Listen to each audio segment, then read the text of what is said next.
लागे घरा बाया गनामा ललनमा बिना बाझिन रोवे ललना बिना बाझिन रोवे ललना बिना बाझिन रोवे।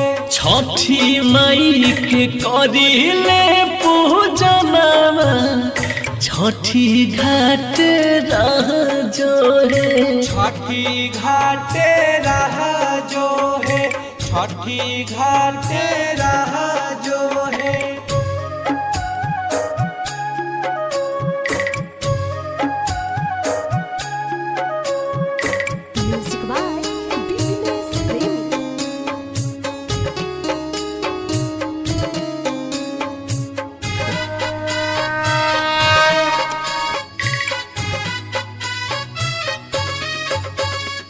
सासु नदिया सब मराती अताना हो कहेला बाझिन हमके सहारा जमाना हो।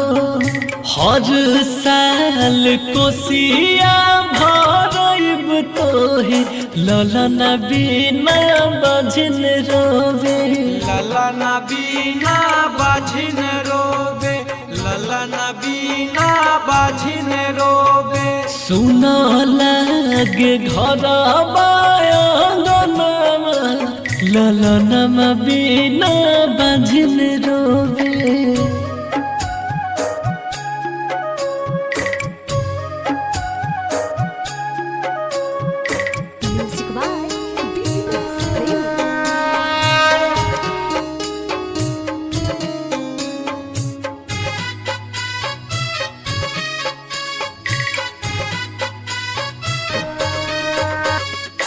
कर दान कृपा गोदिया भरदा हमार हो ललना खेले अंगन रहे खुशियाँ बाहर हो।